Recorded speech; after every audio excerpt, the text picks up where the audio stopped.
नमस्कार दोस्तों, स्वागत है आपका द ग्राउंड रिपोर्ट में। मैं हूं समीर आत्मज मिश्र। बिहार में विधानसभा चुनाव में केवल एनडीए में ही नहीं बल्कि इंडिया गठबंधन में भी जबरदस्त दरार देखने को मिल रही है। स्थिति यहां तक आ गई है कि पहले चरण के चुनाव के लिए नामांकन की तारीख भी खत्म हो गई, नाम वापसी की तारीख भी खत्म हो गई, लेकिन सीटों को लेकर अंतिम समझौता नहीं हो पाया है। अंतिम समझौते का मतलब यह है कि कौन किस सीट पर लड़ रहा है, इसकी आधिकारिक घोषणा अभी तक नहीं हुई। हालांकि लगातार गठबंधन के नेता ये कह रहे हैं, सभी दलों के नेता ये कह रहे हैं, चाहे कांग्रेस पार्टी हो, चाहे आरजेडी हो, चाहे वो मुकेश सहनी की पार्टी वीआईपी हो, चाहे वो कम्युनिस्ट पार्टीज हो, सब बार बार ये कह रहे हैं कि कोई पेच नहीं है, कोई दिक्कत नहीं। लेकिन अभी भी 12 सीटों पर, लगभग 10 से 12 सीटों पर फ्रेंडली फाइट की स्थिति बनती दिखाई पड़ रही है। फ्रेंडली फाइट ये है कि गठबंधन पूरे राज्य में रहेगा, लेकिन कुछ सीटों पर आपस में एक दूसरे के खिलाफ भी प्रत्याशी उतार देंगे। पहले फेज के लिए तो ऐसी करीब 6-5 सीटें हैं, जहां 4 सीटें जहां आरजेडी और कांग्रेस पार्टी आमने सामने हैं। हालांकि एक सीट पर कांग्रेस पार्टी ने अपने प्रत्याशी को वापस कर लिया, लेकिन अभी भी कुछ जगहों पर ये फ्रेंडली फाइट वाली स्थिति बन रही है। और अगले फेज के लिए, यानी जो दूसरा फेज है जिस पर 11 नवंबर को मतदान होने हैं, उसकी नाम वापसी की तारीख आज है, आज खत्म हो रही है।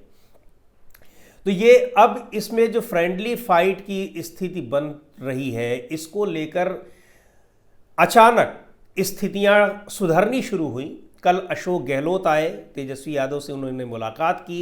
मुलाकात के बाद उससे पहले तेजस्वी यादव ने एक प्रेस कॉन्फ्रेंस की थी जिसमें कई घोषणाएं की गई, चुनावी घोषणाएं।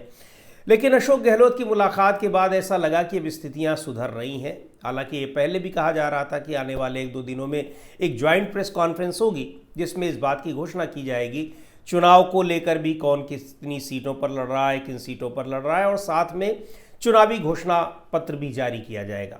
तो आज वो प्रेस कॉन्फ्रेंस होने वाली है, ज्वाइंट प्रेस कॉन्फ्रेंस होने वाली है। लेकिन इसके लिए दिल्ली में सीधे तौर पर जो खबरें आ रही हैं कि राहुल गांधी सक्रिय हुए और उन्होंने तत्काल इस मुद्दे को सुलझाने के लिए बातचीत की। तेजस्वी यादव से भी बात की, कम्युनिस्ट पार्टियों से भी बातचीत की, और ये कहा कि ऐसा मैसेज नहीं जाना चाहिए कि गठबंधन के जो दल हैं वो आपस में ही एक दूसरे से लड़ रहे हैं। हालांकि निश्चित तौर पर यह संदेश तो चला ही गया, अभी भी जा रहा है, क्योंकि आप फ्रेंडली फाइट वाली स्थिति अगर बन रही है तो इसका मतलब साफ है कि उन सीटों पर आप लोगों के बीच में, पार्टियों के बीच में तालमेल नहीं हो पाया है। ये ज़रूर है, एनडीए गठबंधन में बहुत मुखरता के साथ अभी तक वहाँ सीटों के तालमेल की घोषणा भी हो गई है। इसके बावजूद अभी तक बहुत सारे ऐसे बयान आ रहे हैं जो गठबंधन के नेताओं के एक दूसरे के उलट आ रहे हैं। खास तौर पर भारतीय जनता पार्टी के नेताओं के बयान अलग आ रहे हैं और बाकी जो दूसरे घटक दल हैं उनके अलग आ रहे हैं।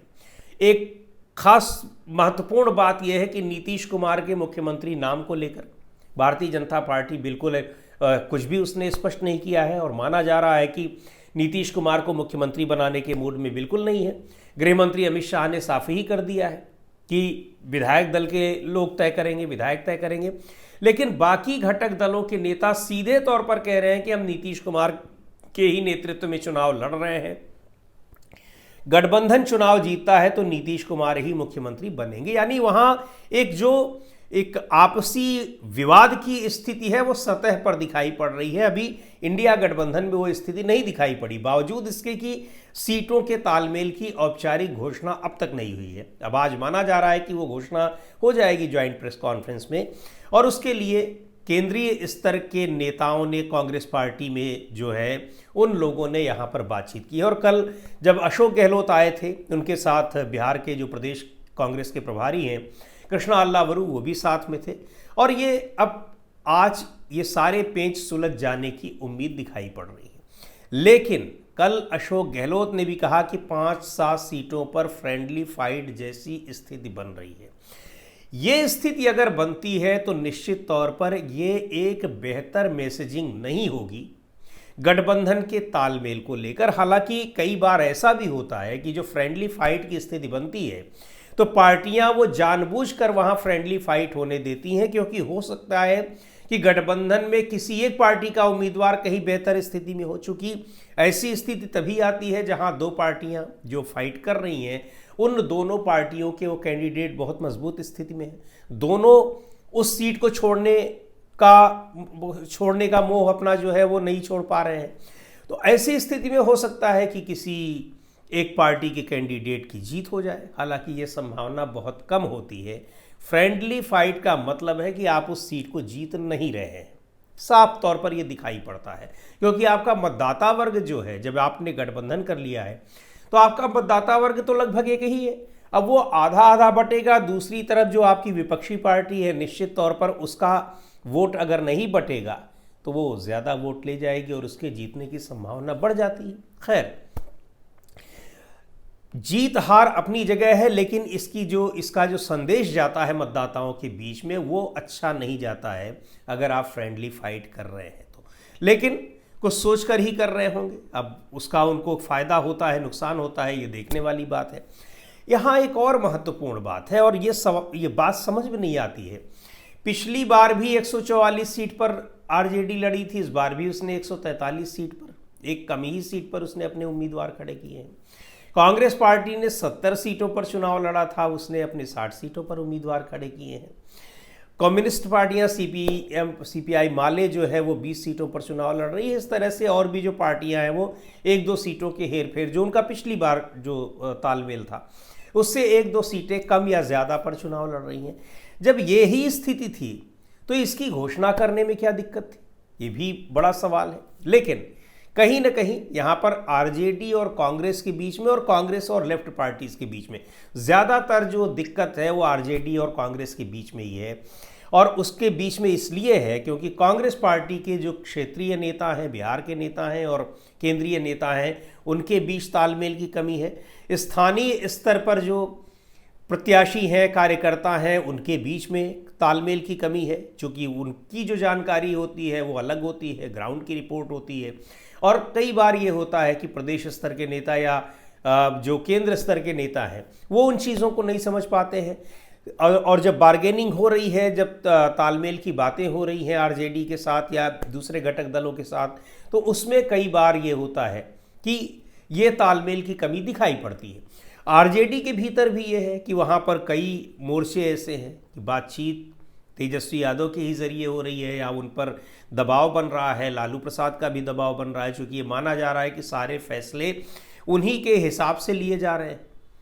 लेकिन अगर गठबंधन मजबूती के साथ नहीं लड़ता है तो फिर एनडीए गठबंधन के भीतर कितनी भी दरारें हों, एनडीए गठबंधन मजबूती के साथ दिखाई पड़ रहा है साफ तौर पर। अगर इंडिया गठबंधन ये मैसेज देने में नाकाम रहा कि उस गठबंधन में शामिल पार्टियां हैं उनके बीच किसी तरह के तालमेल की कमी है। ऐसा इसलिए क्योंकि जहां भी कमज़ोर अगर होगा गठबंधन तो उसका फ़ायदा मिल जाएगा वो एनडीए गठबंधन को। लोकसभा चुनाव में ये स्पष्ट तरीके से दिखाई पड़ा। लोकसभा चुनाव में इंडिया गठबंधन की जो स्थिति महाराष्ट्र में थी, उत्तर प्रदेश में थी, अगर कहीं दूर न जाएं, केवल उत्तर प्रदेश की बात करें, वहाँ उसका जो फ़ायदा मिला बिहार में नहीं मिला। और बिहार में यही स्थिति थी, ऐन चुनाव के वक्त तक वहाँ गठबंधन की स्थिति स्पष्ट नहीं हो पाई। पप्पू यादव बहुत बड़ा उदाहरण है, कांग्रेस से वो मांग रहे थे, कांग्रेस को सीट नहीं दी आरजेडी ने और ऐसे उम्मीदवार को खड़ा कर दिया जिसके जीतने की भी संभावना नहीं थी। पप्पू यादव को कांग्रेस ने टिकट दिया, आखिरकार पप्पू यादव निर्दलीय चुनाव लड़े और निर्दलीय चुनाव वो जीत गए। तो उन जगहों पर जहां आपके जीतने की संभावना नहीं है और अगर हो भी तो एक तालमेल के साथ, चूंकि आप गठबंधन में लड़ रहे हैं तो, और आप कह भी रहे हैं कि सभी 243 सीटों पर इंडिया गठबंधन चुनाव लड़ रहा है, तो वहां फिर 1-2 सीटों पर अगर कोई ऐसी स्थिति बन रही है तो कोई ना कोई उसका रास्ता निकल सकता है। लेकिन इन सब के बावजूद अगर फ्रेंडली फाइट हो रही है तो फिर आपको उतनी सीटों का नुकसान होना तय है, आप ये मान लीजिए। एक बात और, तेजस्वी यादव ने जो घोषणा किया उसके पहले भी जो घोषणा की थी कि हर घर से जिसके घर में कोई सरकारी नौकरी वाला व्यक्ति नहीं है वहां से कम एक व्यक्ति को सरकारी नौकरी देने की व्यवस्था की जाएगी। ये योजना, ये बात ज़बरदस्त तरीके से मतदाताओं के भीतर पहुंच गई है, उनके अंदर। युवा जो हैं बेरोजगार हैं, जिनके घर में रोजगार के कोई साधन नहीं है, उनको अगर एक सरकारी नौकरी का आश्वासन मिलता है तो जाहिर सी बात है ये बहुत महत्वपूर्ण बात है और इसका असर देखने को मिल रहा है वहाँ पर। दूसरी बात, कल की प्रेस कॉन्फ्रेंस में जो जीविका दीदी लोगों के को सरकारी नौकरी में उनको तब्दील करने की बात कही है, यानी उनकी सैलरी जो है 9-10 हज़ार रुपये से बढ़कर वो 30 हज़ार हो जाएगी। और इसके अलावा भी कई और घोषणाएं उन्होंने जो की हैं, ये वो घोषणाएं हैं जो भारतीय जनता पार्टी या एनडीए सरकार की तमाम रेवड़ी वाली घोषणाओं पर भारी पड़ती दिखाई पड़ रही हैं। 10-10 हज़ार रुपये अकाउंट में डाल दिए गए, उनमें से भी कुछ को 6 हज़ार मिला, 7 हज़ार मिला, इस तरह की शिकायतें आ रही हैं। लेकिन ऐन चुनाव के मौके पर, चुनाव के पहले आप जो ये 10 हज़ार 5 हज़ार रुपये डालने का तरीका अपनाए हुए हैं, जिसको रेवड़ी कहते हैं, खुद प्रधानमंत्री नरेंद्र मोदी कहते हैं, लेकिन उसी रेवड़ी को आप बांटते दिख रहे हैं। उन रेवड़ियों की तुलना में ये जो नौकरियों का आश्वासन है, नौकरियों का वादा है, ये कहीं भारी पड़ता दिखाई पड़ रहा है। और ये माना जा रहा है कि आज की प्रेस कॉन्फ्रेंस में, जब संयुक्त प्रेस कॉन्फ्रेंस होगी इंडिया गठबंधन की, तो उसमें इसी तरह के लोक कल्याणकारी कुछ और योजनाओं की घोषणा हो सकती है। इसमें शिक्षा को लेकर भी कुछ घोषणा हो सकती है। और इस तरह की जो घोषणाएं हैं जो सीधे युवाओं को, महिलाओं को, लड़कियों को फ़ायदा पहुंचाने वाले, और फ़ायदा पहुंचाने का मतलब ये नहीं है कि उनको कैश दे दिया जा रहा है, बल्कि उनका जो जीवन है उसको बेहतर किया जा सके। जिस तरह से वहाँ पर लोन की बात कल तेजस्वी यादव ने कही, और इसके अलावा माँ बेटी योजना की उन्होंने बात कही कि इंडिया गठबंधन की सरकार बनने पर ऐसा किया जाएगा। ये योजनाएं बीजेपी और एनडीए की रेवड़ी वाली योजनाओं पर काफ़ी भारी पड़ रही हैं, और इसकी प्रतिक्रिया इसलिए ये भारी पड़ रही है कि बीजेपी के नेताओं की प्रतिक्रिया इस पर जिस तरह से आ रही है, उसको देखने से साफ लग रहा है कि ये उनको तकलीफ पहुंचा रही हैं ये घोषणाएं, और इन योजनाओं से उनको नुकसान होगा, क्योंकि उनके पास इस तरह की कोई योजना नहीं है। और सवाल भी उठा रहे हैं कि आप इसको पूरा कैसे करेंगे। इसका मतलब आपको इस बात पर संदेह है कि ये पूरी नहीं होंगी, यानी आपके एजेंडे में इस तरह की कोई योजना है नहीं। क्योंकि अगर योजना होती तो आपको पता भी होता कि इसको कैसे पूरा किया जाएगा। क्योंकि जब तेजस्वी यादव बता रहे हैं कि हम सरकार में 17 महीने ही रहे, लेकिन हमने जो वादे किए थे वो इन्हीं नीतीश कुमार से हमने पूरे करवाए, जबकि तब भी कहा जा रहा था कि ये कैसे पूरा किया जाएगा नौकरियां देने का वादा। तो ये योजनाएं और ये वादे जो इंडिया गठबंधन के हैं, जो तेजस्वी यादव कुछ अब तक कर चुके हैं, और आज की प्रेस कॉन्फ्रेंस में भी कुछ उम्मीदें हैं, ये बहुत ही फायदा पहुंचाती दिखाई पड़ रही हैं इंडिया गठबंधन को, बशर्ते इंडिया गठबंधन ये मैसेज देने में कामयाब रहे कि उसके घटक दलों के भीतर किसी तरह के तालमेल की कोई कमी नहीं है। अगर ये मैसेज नहीं गया तो उसका नुकसान उसको ज़रूर उठाना पड़ेगा। और ये फ्रेंडली फाइट वाली जो सीटें हैं, अगर ये सुलझ जाती हैं तो कहीं बेहतर होगा। लेकिन अब होता क्या है ये देखने वाली बात होगी। पर आज की जो प्रेस कॉन्फ्रेंस है, ज्वाइंट प्रेस कॉन्फ्रेंस, बहुत ही महत्वपूर्ण है और काफ़ी कुछ चीज़ें उसमें तय होंगी। और ये भी तय हो सकता है कि इंडिया गठबंधन तेजस्वी यादव को गठबंधन की तरफ से मुख्यमंत्री पद का उम्मीदवार घोषित कर दे। इसकी संभावना भी काफ़ी जताई जा रही है। और हो सकता है कि इस घोषणा के बाद तमाम सीटें, जो 2-4-6 सीटें बच रही होंगी फ्रेंडली फाइट वाली, वहाँ पर बेहतर तालमेल इन घटक दलों के बीच में हो सके।